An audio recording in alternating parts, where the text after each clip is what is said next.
एक राजकुमार था जो अपनी रानी से बेहद प्यार करता था। उनका महल खुशियों से भरा हुआ था, लेकिन एक रात सब कुछ बदल गया। शत्रु सेना ने आक्रमण किया। राजकुमार ने वीरता से युद्ध करते हुए शत्रुओं को हरा दिया, लेकिन तभी खबर आती है कि शत्रु रानी के शयन कक्ष तक पहुंच गए हैं। राजकुमार अपनी रानी को बचा नहीं सका। रानी ने उसकी बाहों में अंतिम सांस ली और अगले जन्म में फिर मिलने का वादा किया। दुख से व्याकुल राजकुमार जंगल में भटकने लगा। जंगल में एक साधु बाबा दिखे। उसने अपने प्रेमिका को वापस लाने को कहा, पर साधु ने उसकी मदद करने से इनकार कर दिया। तो उसने क्रोध में आकर एक पाप कर दिया और उसे अनंत काल के लिए प्रेमहीन जीवन जीने का श्राप मिला। राजकुमार अब एक पिशाच में बदल चुका था।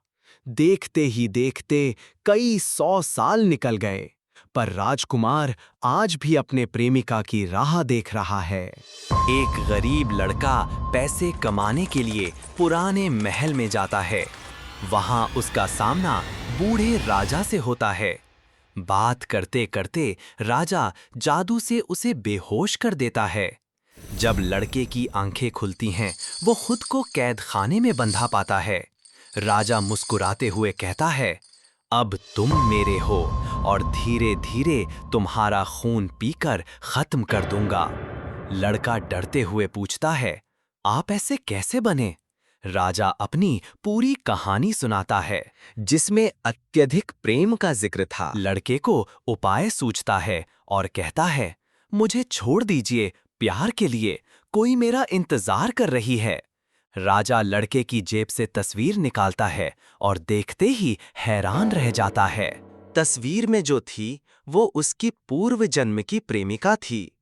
अपने प्रेमिका से दोबारा मिलने के लिए राजकुमार का जवान होना जरूरी था, जिसके लिए उसे इंसानी खून की जरूरत थी।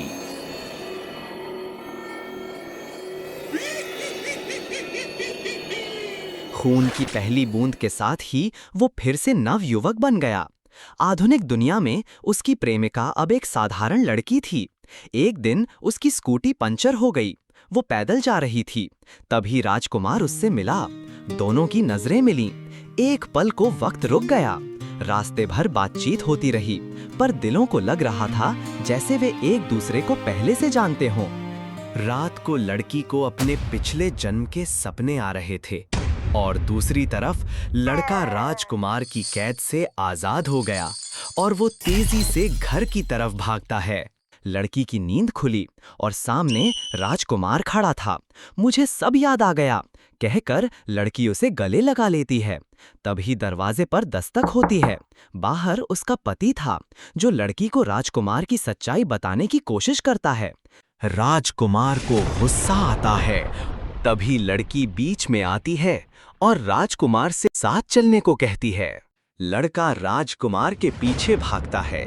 दोनों में झगड़ा होता है, जिसमें लड़की घायल हो जाती है।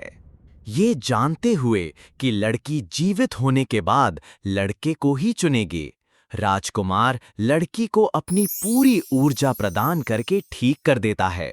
और तभी ऊपर से एक रोशनी आती है और आकाशवाणी कहती है, तुम्हें स्वार्थ के कारण ही श्राप मिला था, पर आज तुमने किसी के लिए निस्वार्थ भाव से अपनी शक्तियों को त्याग दिया।